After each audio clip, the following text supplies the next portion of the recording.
वंदे शंभुमापतिं सुरगुरुं वंदे जगत्कारणं वंदे पन्नगभूषणं मृगधरं वंदे पशूनां पतिं वंदे सूर्यशशाङ्कवह्निनयनं वंदे मुकुन्दप्रियं वंदे भक्तजनाश्रयं च वरदं वंदे शिवं शङ्करं शान्ताकारं भुजगशयनं पद्मनाभं सुरेशं विश्वाकारं गगनसदृशं मेघवर्णं शुभांगं लक्ष्मीकान्तं कमलनयनं योगिहृद्यानगम्यं वंदे विष्णुं भवभयहरं सर्वलोकैकनाथं।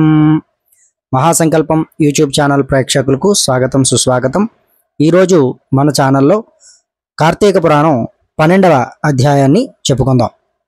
ద్వాదశి ప్రశంస గురించి ఈ అధ్యాయంలో వశిష్ఠ మహాముని జనక మహారాజుకి చెప్పడం జరిగింది। జనక మహారాజా, కార్తీక మాసమున సోమవారం నాడు కార్తీక ద్వాదశి వ్రతము గురించి శాలగ్రామము దాని యొక్క మహిమ గురించి నీకు వివరిస్తాను, శ్రద్ధగా ఆలకించు అని వశిష్ఠ మహాముని చెప్తూ ఉన్నారు। కార్తీక సోమవారం నాడు ఉదయాన్నే లేచి కాలకృత్యములను తీర్చుకొని నదికి వెళ్ళి స్నానం చేసి ఆచమనం చేయాలి। తర్వాత శక్తి కొలది బ్రాహ్మణులకు దానమిచ్చి ఆ రోజంతయు కూడా ఉపవాసం ఉండి సాయంకాలమున శివాలయానికి కానీ కృష్ణాలయంలో కానీ లేదా ఇంటి తులసికోట దగ్గర కానీ పూజించి నక్షత్ర దర్శనం చేసుకుని పిమ్మట భోజనం చేయాలి। ఈ విధంగా చేసిన వారికి సకల సంపదలు కలుగుటయే కాక మోక్షం కూడా కలుగుతుంది। కార్తీక మాసంలో శనిత్రయోదశి వచ్చిన యెడల ఆ వ్రతం కనుక ఆచరిస్తే 1,000,000 రెట్లు ఫలితాన్ని ఇస్తుంది। కార్తీక శుద్ధ ఏకాదశి రోజున పూర్ణోపవాసం ఉండి ఆ రాత్రి కృష్ణాలయానికి వెళ్ళి శ్రీహరిని మనసారా ధ్యానించి శ్రీహరి సన్నిధిని పురాణ కాలక్షేపం చేసి మరునాడు బ్రాహ్మణ సమారాధన చేసి 1,000,000 యజ్ఞముల ఫలితం కలుగుతుంది ఇలా చేస్తే। ఈ విధంగా చేసిన వారికి అలాగే శ్రీహరిని స్మరించిన వారికి సూర్యగ్రహణ చంద్రగ్రహణ సమయంలోనూ కూడా గంగానదిలో స్నానం చేస్తే ఎంత ఫలితం కలుగుతుందో అంత ఫలితం దక్కుతుంది। అలాగే 1,000,000 బ్రాహ్మణులకు భోజన దానం చేస్తే కూడా ఎంత ఫలితం దక్కుతుందో అంత ఫలితం కూడా దక్కుతుంది। దానికంటే అధికమైనటువంటి ఫలితం కూడా విశేషంగా ఇవన్నీ చేయడం వల్ల దక్కుతుంది। కార్తీక శుద్ధ ద్వాదశి నాడు శ్రీమన్నారాయణుడు శేషపానం నుంచి లేస్తాడు కనుక కార్తీక శుద్ధ ద్వాదశి వ్రతం శ్రీ మహావిష్ణువుకి చాలా ప్రీతికరమైనది।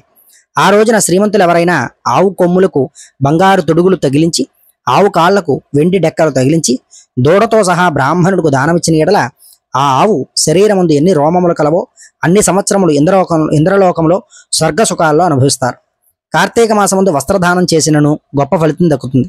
మరియు కార్తీక శుద్ధ పాడ్యమి రోజున కార్తీక పౌర్ణమి రోజున కంచు పాత్రలో ఆవు నెయ్యి పోసి దీపముంచిన వారు పూర్వ జన్మమందు చేసిన సకల పాపాలు కూడా హరిస్తాయి। అలాగే ద్వాదశి నాడు యజ్ఞోపేతాన్ని దక్షిణతో సహా బ్రాహ్మణుడికి దానమిచ్చిన వారు ఇహపర సుఖములు పొందగలరు। ద్వాదశి రోజున బంగారు తులసి చెట్టును గాని సాలగ్రామం గాని ఒక బ్రాహ్మణుడికి దానమిచ్చిన యెడల 4 సముద్రాల మధ్యనున్న భూమిని దానం చేసినంత ఫలితం దక్కుతుంది। దీనికి చిన్న ఉదాహరణ కథ కలదు, చెప్తాను విను అని చెప్పడం ప్రారంభించారట। సాలగ్రామ దాన మహిమ.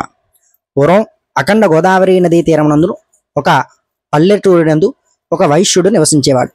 వాడు మిగులు దురాశాపరుడై నిత్యము ధనమును కూడబెట్టుచు తాను అనుభవించగా ఇతరులకు పెట్టగా పేదలకు దాన ధర్మాలు చేయక ఎల్లప్పుడూ పరనిందతో తానే గొప్ప శ్రీమంతుడిగా విర్రవీగుతూ ఏ జీవికి కూడా ఉపకారమైనను చేయక పరుల ద్రవ్యము ఎటులు అపహరించునా అనే తలంపుతో కుత్సుత బుద్ధి కలిగి కాలం గడుపుతూ ఉండేవాడు।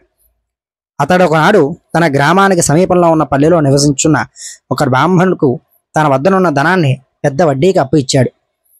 మరికొంత కాలానికి తన సొమ్ము తనకిమ్మని అడగ్గా ఆ బ్రాహ్మణుడు, అయ్యా, తమకి ఇవ్వవలసిన ధనాన్ని 1 నెల రోజుల గడువులో ఇవ్వగలను, మీ రుణం నేనే ఉంచుకోను, ఈ జన్మలో తీర్చని యెడల మరే జన్మలోనైనా మీ ఇంట్లో ఏ జంతువుగానో పుట్టైనా మీ రుణాన్ని తీర్చుకోగలను అని సవినయంగా వేడుకున్నాడు। ఆ మాటలకు కోమటి మండిపడి, అట్లు వీల్లేదు, నా సొమ్ము నాకు ఇప్పుడే ఇయ్యాలి, లేని యెడల నీ కంఠమును నరికివేస్తాను అని ఆవేశం కొలది వెనక ముందు ఆలోచించకుండా తన మొలలో ఉన్నటువంటి కత్తితో ఆ బ్రాహ్మణుడి కుత్తుకును కోశాడు। వెంటనే ఆ బ్రాహ్మణుడు గిలగిలా తన్నుకుని చనిపోయాడు। ఆ కోమటి భయపడి అక్కడే ఉంచో రాజుభటులు వచ్చి పట్టుకొందరని జడిసి తన గ్రామానికి పారిపోయాడు। బ్రాహ్మణహత్య మహాపాతకం గనక అప్పటి నుండి ఆ వైశ్యునికి బ్రహ్మహత్యా పాపం ఆవహించి కుష్ఠవ్యాధి కలిగి నానా బాధలు పడుతూ మరికొన్నాళ్ళకి మరణించాడు। వెంటనే యమదూతలు వచ్చి అతన్ని తీసుకుని పోయి రౌరవాది నరక కోపంలో పడదోశారు। ఆ వైశ్యుడికి ఒక కుమారుడు గలడు, అతని పేరు ధర్మవీరుడు। ఆ పేరుకు తగ్గట్టుగానే తండ్రి సంపాదించిన ధనాన్ని దాన ధర్మాలను చేస్తూ పుణ్యకార్యములు ఆచరిస్తూ నీడ కొరకై చెట్లు నాటిస్తూ నూతులు చెరువులు తవ్విస్తూ సకల జనులను కూడా సంతోషపెడుతూ మంచి కీర్తిని సంపాదించాడు.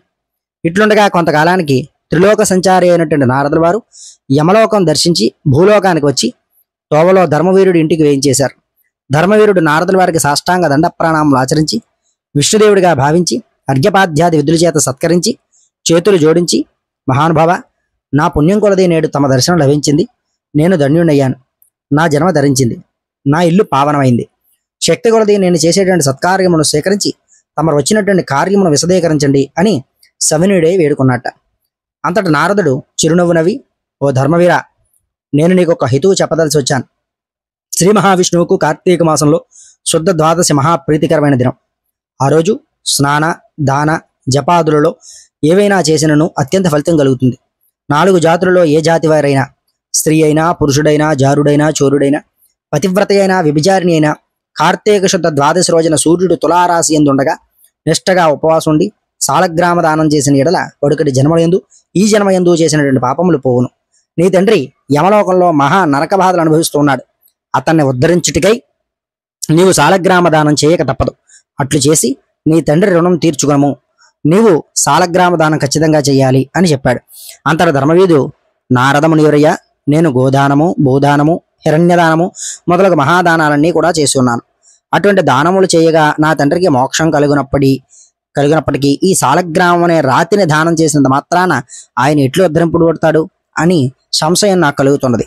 దీనివల్ల ఆకలిగా ఉన్నవాడికి ఆకలి తీరుతుందా, దాహంగా ఉన్నవాడికి దాహం తీరుతుందా? కావున ఎందుకు ఈ దానం చేయాలి? నేను ఈ సాలగ్రామం దానం మాత్రం చేయజాలను అని నిష్కర్షగా చెప్పాట. ధర్మవీరుడు అవివేకానికి విచారించి, ఓ వైశ్యుడా, సాలగ్రామం శిలామాత్రంగా ఆలోచిస్తున్నావా? అది శిల కాదు, శ్రీహరి యొక్క స్వరూపం.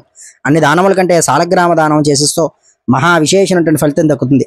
నీ తండ్రిని నరకబాధలను విముక్తిని గావించనేవి ఈ దానం తప్ప వేరొక మార్గం లేదు అని చెప్పి నారదుడు వెళ్ళిపోయాడు. ధర్మవీరుడు ధనము గలవాడై, బలము గలవాడై ఉండి కూడా, ధన సామర్థ్యం కలిగి ఉండి కూడా సాలగ్రామ దానం మాత్రం చేయలేదు. కొంతకాలానికి అతను చనిపోయాడు. నారదుడు చెప్పినటువంటి హితబోధనం పెడచెవిన పెట్టుడి చేత మరణానంతరం 7 జన్మల యందు పులి, మరి యొక్క 3 జన్మల యందు వానరమై పుట్టి, 5 జన్మలు ఎద్దుగా పుట్టి, 10 జన్మలు మానవ స్త్రీగా పుట్టి, మరో 10 జన్మలు పందిగా జన్మించి ఉన్నాడు. ఇట్లు జరిగిన తర్వాత 11వ జన్మలో ఒక పేద బ్రాహ్మణుడింట స్త్రీగా పుట్టగా ఆమెకు యవ్వన కాలం రాగా ఆ పేద బ్రాహ్మణుడు ఒక విద్వాంసుడికి ఇచ్చి పెండ్లి చేశాడు. పెండ్లి అయిన కొద్ది కాలానికే ఆమె భర్త చనిపోయాడు. చిన్నతనం నందే ఆమెకు అష్టకష్టంలో సంభవించినందుకు తల్లిదండ్రులు, బంధువులు చాలా దుఃఖించసాగారు. తండ్రి ఆమెకు ఈ విపత్తు ఎందువల్ల కలిగిందా అని దివ్యదృష్టితో గ్రహించి వెంటనే ఆమె చేత సాలగ్రామ దానము చేయించి, నాకు బాల వైధవ్యముకు కారణమైన పూర్వజన్మ పాపము నశించుగాక అని చెప్పించి సాలగ్రామ దానమును ధారపోయించాట. ఆ రోజు కార్తీక సోమవారం ఒకటి వల్ల ఆ సాలగ్రామ దానముతో ఆమె భర్త జీవించాడు. పిదప ఆ నూతన దంపతులు చిరకాలం కూడా సకల సౌఖ్యములతో జీవించి జన్మానంతరం స్వర్గమును కలిగారు. మరికొంతకాలానికి ఆ బ్రాహ్మణ పుత్రిక మరొక బ్రాహ్మణుడింట కుమారుడిగా పుట్టి నిత్యము సాలగ్రామ దానం చేస్తూ ముక్తిని పొందింది. కావున ఓ జనక చక్రవర్తి, కార్తీక శుద్ధ ద్వాదశి రోజున సాలగ్రామ దానం చేసిన దాన ఫలితం అంతా ఇంతా కాదు, ఎంతో ఘనమైనది. కావున నీవును ఆ సాలగ్రామ దానం చేయము అని వశిష్ఠ మహాముని జనక మహారాజుకి ఈ అధ్యాయాన్ని బోధించడం జరిగిందట. ఛానల్ సబ్స్క్రైబ్ చేసుకోండి, లైక్ చేయండి, కామెంట్ చేయండి. ఈ యొక్క సమాచారాన్ని 10 మందికి అందజేయండి. మరొక అధ్యాయంతో మీ ముందుకు మళ్ళీ కలుస్తాను. స్వస్తి.